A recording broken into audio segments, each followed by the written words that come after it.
Hi hello welcome back to my YouTube channel. ಬೆಳಗಿನ ಶುಭೋದಯ.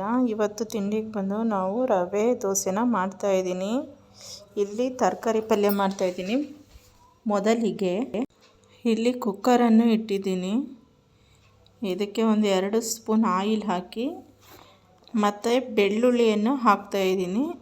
ಈ ಬೆಳ್ಳುಳ್ಳಿ ಸ್ವಲ್ಪ ಚಟಪಟ ಅಂತ ಸಿಡಿಯೋವರೆಗೂ, ಆಮೇಲೆ ಇದಕ್ಕೆ ನಾವು ಕಟ್ ಮಾಡಿಟ್ಟಿರುವಂಥ ಈರುಳ್ಳಿಯನ್ನು ಹಾಕಿ ಚೆನ್ನಾಗಿ ಬಾಡಿಸಬೇಕು.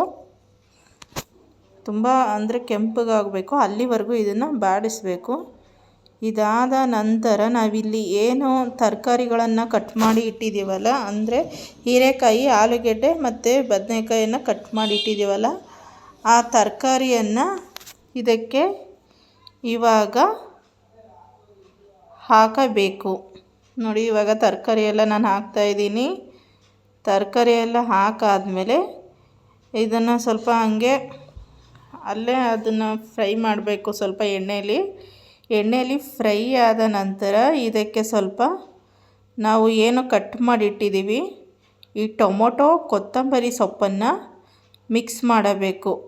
ಇದಾದ ನಂತರ ನಾನಿಲ್ಲಿ ಹಾಕ್ತಾಯಿರೋದು ಇದಕ್ಕೆ ಸ್ವಲ್ಪ ಗರಂ ಮಸಾಲ ಮತ್ತು ಅಚ್ಚ ಖಾರದ ಪುಡಿ, ಅರಿಶಿನ ಪುಡಿ, ಈ ಮೂರನ್ನು ನಾನು ಒಟ್ಟಿಗೆ ಹಾಕಿದ್ದೀನಿ. ಒಂದೇ ಬೌಲ್ಗೆ ಹಾಕಿಟ್ಕೊಂಡಿದ್ದರಿಂದ ಮೂರನ್ನು ಸಹ ಒಟ್ಟಿಗೆ ಹಾಕಿದ್ದೀನಿ. ಒಟ್ಟಿಗೆ ಹಾಕಿಬಿಟ್ಟು ಇದನ್ನು ಚೆನ್ನಾಗಿ ಬಾಡಿಸಬೇಕು.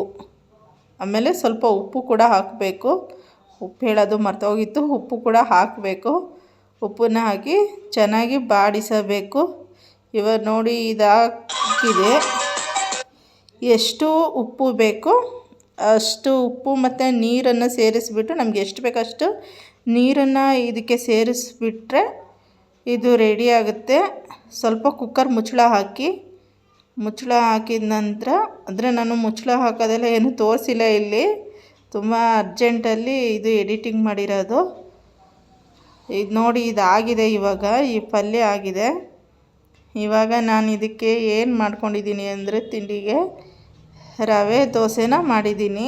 ಅಂದರೆ ರವೆ ಮತ್ತು ಸ್ವಲ್ಪ ಈ ಮೈದಾ ಹಿಟ್ಟು ಎಲ್ಲ ಸೇರಿಸಿ ಮಿಕ್ಸ್ ಮಾಡಿ ರವೆ ದೋಸೆನ ಮಾಡಿದ್ದೀನಿ. ಅಂದರೆ ಅರ್ಜೆಂಟಿಗೆ ಮಾಡ್ಕೋಬೋದು. ಫ್ರೆಂಡ್ಸಿಗೆ, ಸ್ಕೂಲ್ಗೆ ಹೋಗೋ ಮಕ್ಕಳೆಲ್ಲ ಇದ್ದರೆ, ಲೇಟಾಗಿದ್ದರೆ ಏನೋ ಒಂದು ಅಂದರೆ ಈ ಥರ ಮಾಡ್ಕೋಬೋದು. ಪ್ಲೀಸ್ ನಮ್ಮ ವಿಡಿಯೋ ನೋಡಿ ಸಬ್ಸ್ಕ್ರೈಬ್ ಮಾಡಿ.